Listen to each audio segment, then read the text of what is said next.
This is one of those topics that no one really prepares you for when you move abroad. We talk about visa requirements, housing searches, furniture shipping, and cultural adaptation. But we rarely discuss what happens when loss finds you thousands of miles away from home, when you can't be there for the people who matter most, and when the very support systems you'd normally rely on are complicated by distance, finances, or fractured family dynamics. I'm Mariuk, and this is the Go Borderless podcast. This was not the topic I had originally chosen to be released today. However, it was brought to my attention recently again how short our life on this planet is and how challenging it is to deal with grief when you're living abroad. And I know I am not the only person who is going through that, so I wanted to share with you a little bit of what I've learned over the years. Today, we are going to be addressing something many of us in the expat community face, but rarely talk about openly. Dealing with different types of loss, when circumstances beyond your control prevent you from being present, and when grief becomes an isolating experience far from home. I'm recording this episode from a place of hard-earned wisdom and raw honesty. Over the years, I've experienced loss from a distance many times. But there is two particular times I will focus on today. Losing my grandmother when I was 18 years old and living in Ireland. I was unable to afford the flight back to Estonia, and later I lost my father also while I was in Ireland when he passed away back home in Estonia. The second loss was particularly jarring. I found out unexpectedly that my father was in the hospital. By the time I woke up the next day, he had already passed away. There was no time to process, no opportunity for a final conversation, no chance to tell him I loved him one more time. Just the shocking reality of waking up to a world where he no longer existed. Both times I couldn't be there. The reasons were very different. First, money, and then a combination of COVID restrictions and the challenge of staying in Ireland with my mother being around after they had separated. It was not the healthiest environment for me to be in. But both times, the isolation felt overwhelming. The closure I eventually found when I was able to return to Estonia 3 months later to bury my father's ashes, it didn't just provide me closure for my father's death. It also provided me closure for my grandmother's death from all those years before. It taught me something profound about grief, resilience, and finding peace when everything feels impossibly complicated. As people living globally, we face multiple types of loss that come with unique complications. Beyond the death of loved ones, there's another category of loss that's particularly painful for expats. The loss of people who are still alive but have become unreachable through broken communication. Deaths when distance prevents presence. Sudden deaths when distance prevents final conversations, like my father, where time ran out while I was literally sleeping. Deaths when finance prevents presence, like my grandmother, where the choice to be there wasn't really a choice at all. Deaths when complicated by family dynamics, when being present might mean navigating difficult relationships during an already painful time. Living losses through broken communication.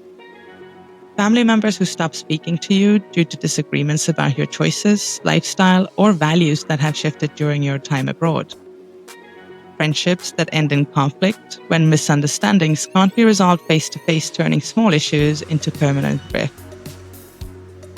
Relationships that fade not through conflict, but through the simple inability to maintain connection across distance and different life experiences. People who cut contact because they can't understand or accept your international lifestyle, and former close relationships destroyed by political disagreements, family conflicts, or personal changes that distance made harder to navigate. There's a unique pain to living losses.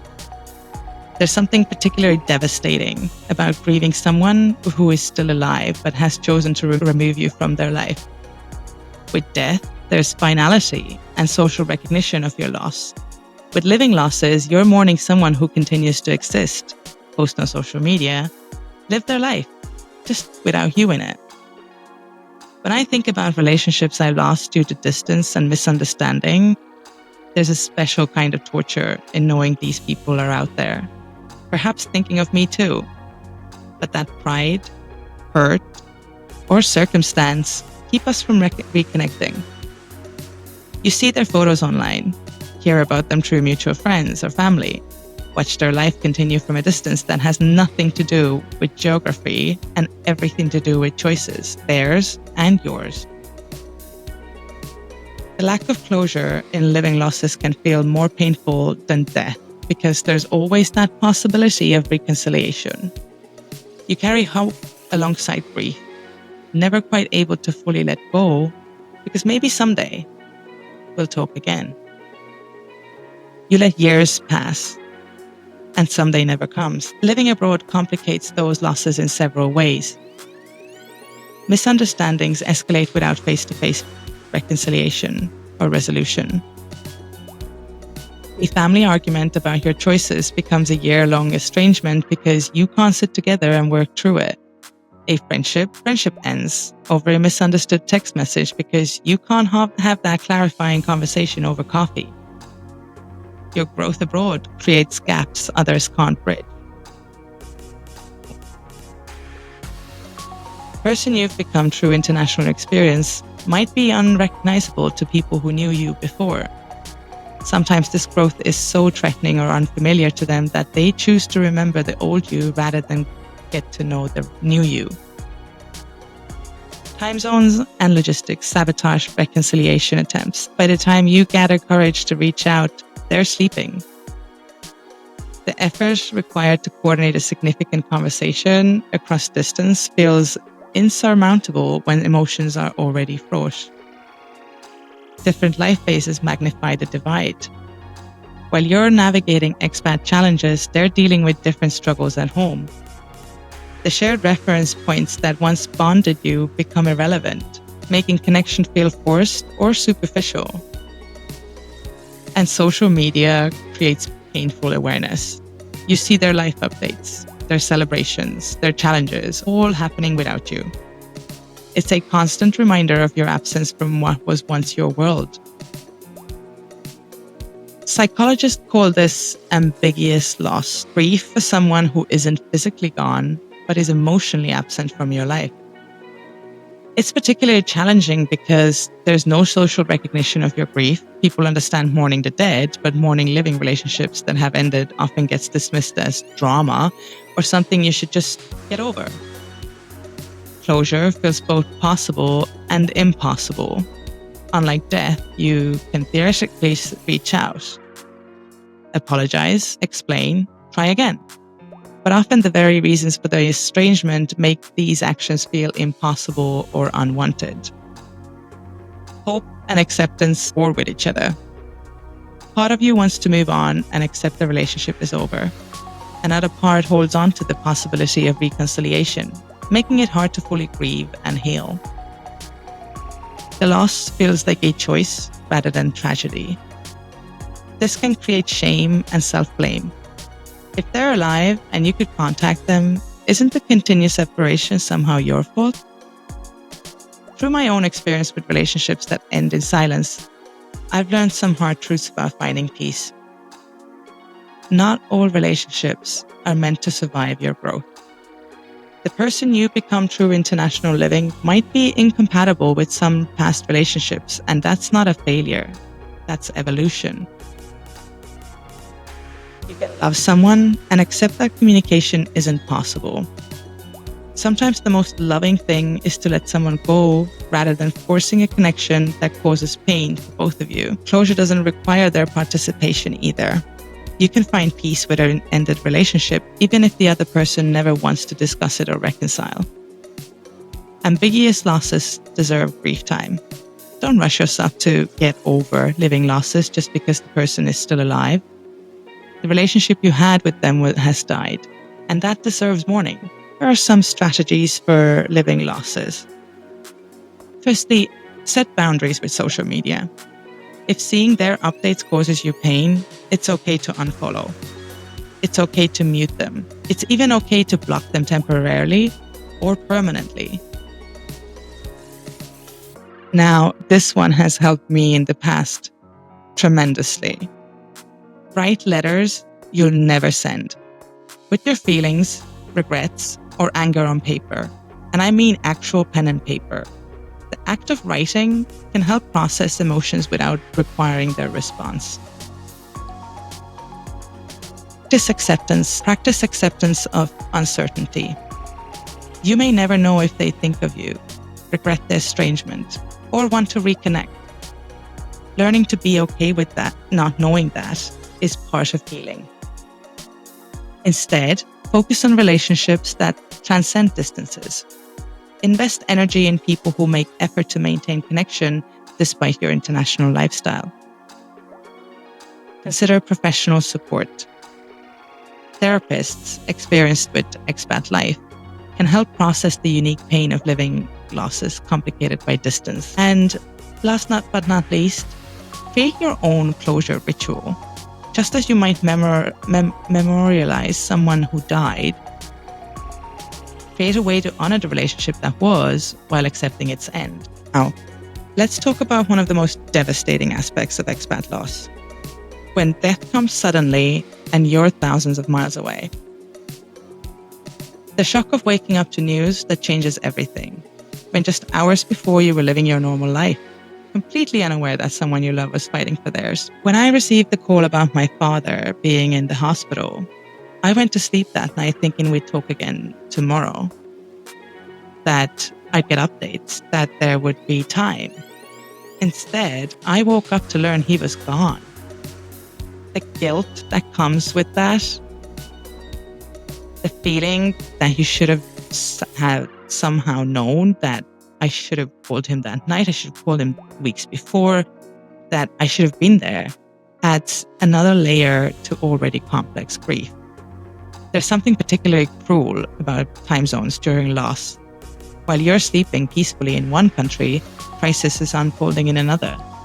The arbitrary nature of it, that a few hours of sleep can be the difference between a final conversation and permanent silence, creates a type of survivor's guilt that's hard to explain to people who haven't experienced it themselves.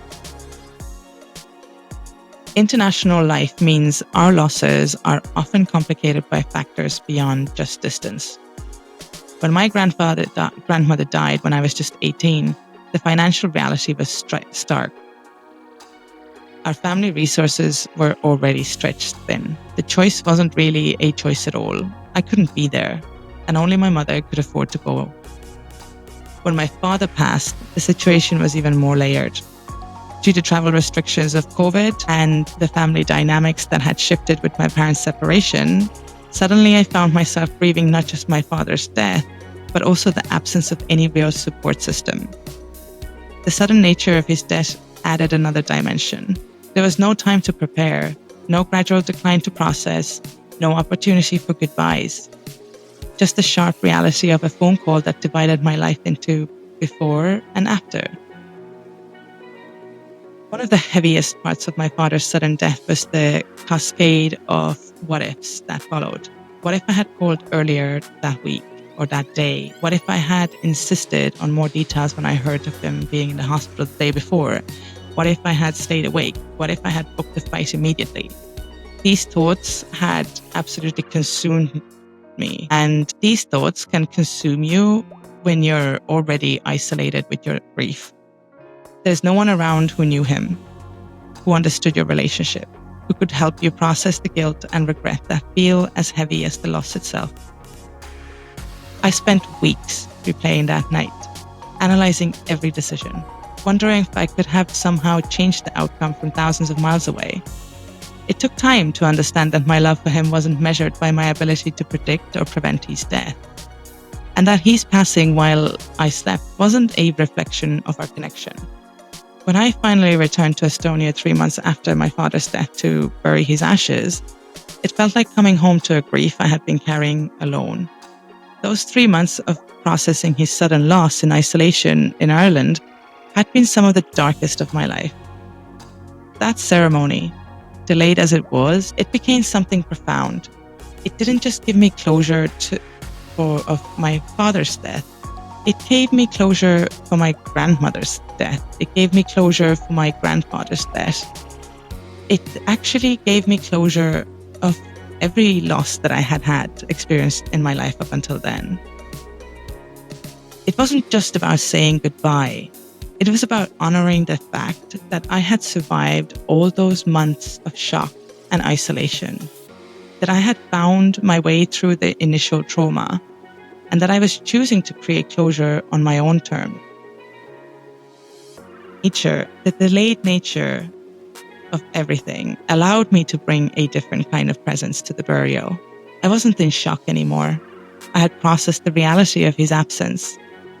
I could be fully present for the ritual in a way that might not have been possible immediately after his death. Through these experiences with both death and living losses, I learned several difficult truths about grief and closure.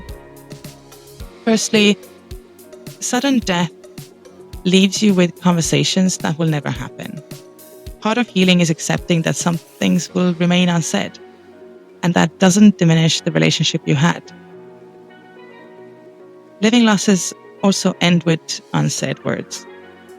Whether someone dies or simply stops communicating, you're left with thoughts, feelings, and conversations that will never be shared. Time zones are geography that don't determine your worth as a family member or a friend. Being asleep when someone dies or being unable to travel during family conflicts doesn't make you less devoted or loving, and isolation can coexist with eventual healing.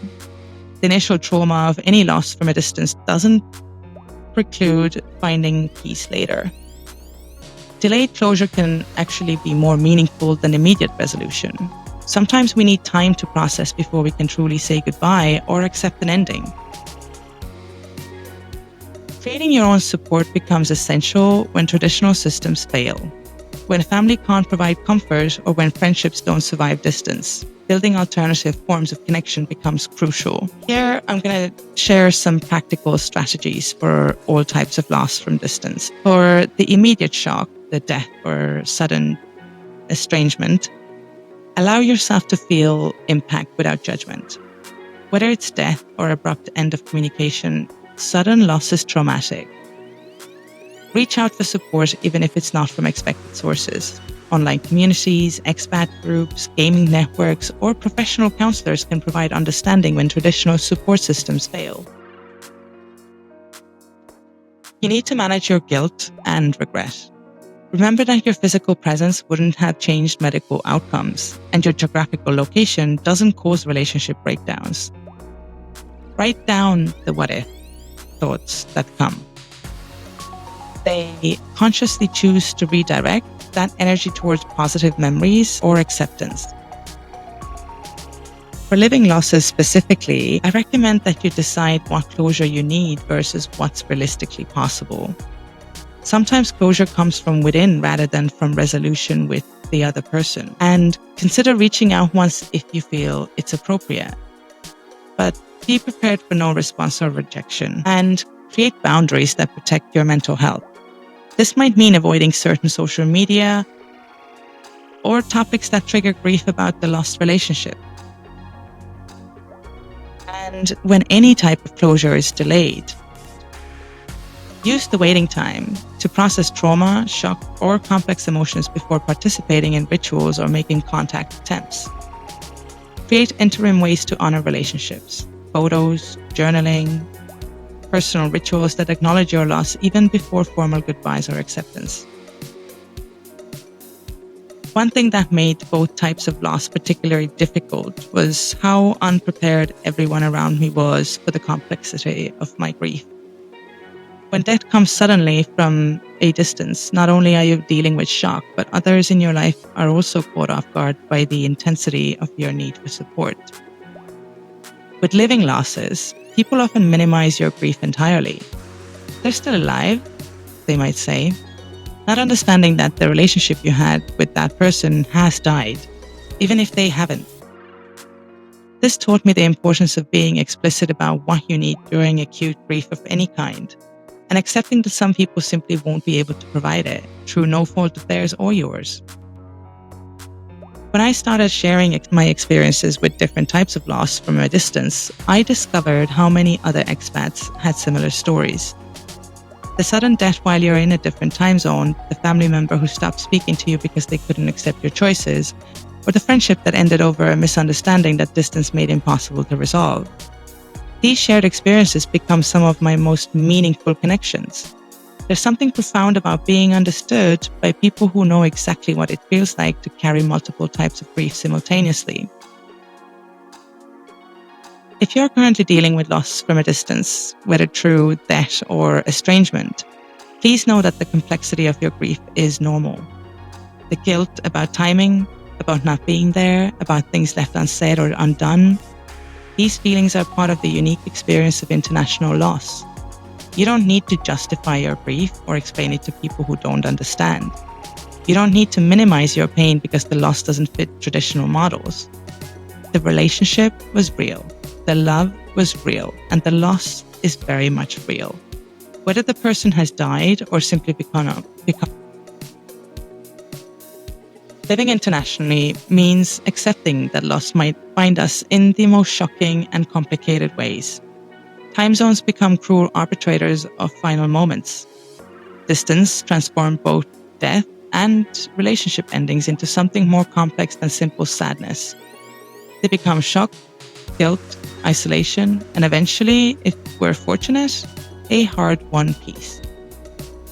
What I learned from my father's sudden death and from relationships that ended in silence is that closure doesn't require being present at the moment of passing or having that final conversation.